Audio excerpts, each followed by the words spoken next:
ସମ୍ବଲପୁର ଜିଲ୍ଲା ମାନେଶ୍ୱର ବ୍ଲକ ଅନ୍ତର୍ଗତ ଶ୍ରୀ ଶ୍ରୀ ନିଗମାନନ୍ଦ ଜୟଗୁରୁ ଆଶ୍ରମର ସାରସ୍ୱତ ବିଦ୍ୟା ମନ୍ଦିରର ଆନୁକୂଲ୍ୟରେ ସଦ୍ଗୁରୁ ଶ୍ରୀମଦ୍ ସ୍ୱାମୀ ଚେତନାନନ୍ଦ ସରସ୍ୱତୀ ପରମହଂସ ଦେବଙ୍କ 93ତମ ଜନ୍ମ ଉତ୍ସବ ପାଳନ କରାଯାଇଥିଲା।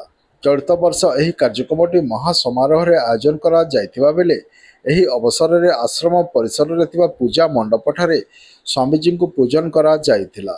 ଏଥିସହିତ ଜନ୍ମଠାରେ ଦେହ ରକ୍ଷା ପର୍ଯ୍ୟନ୍ତ ତାଙ୍କର ଜୀବନୀର ସ୍ମୃତିଚାରଣ କରାଯାଇଥିଲା।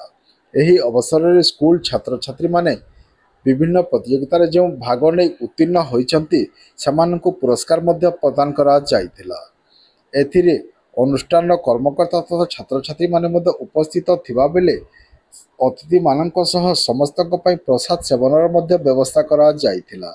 ଏହି ସଭାରେ ଆଶ୍ରମର ପରିଚାଳକ ଶ୍ରୀଯୁକ୍ତ ଲୋକବନ୍ଧୁ ପ୍ରଧାନ ଅଧ୍ୟକ୍ଷତା କରିଥିବା ବେଳେ ଆଶ୍ରମର ଅନ୍ତେବାସିନୀ ମା ଉଲ୍ଲସାମୟୀ ସରସ୍ୱତୀ ସମସ୍ତଙ୍କୁ ଜଣେ ଭଲ ମଣିଷ ହେବା ପାଇଁ ପରାମର୍ଶ ଦେଇଥିଲେ।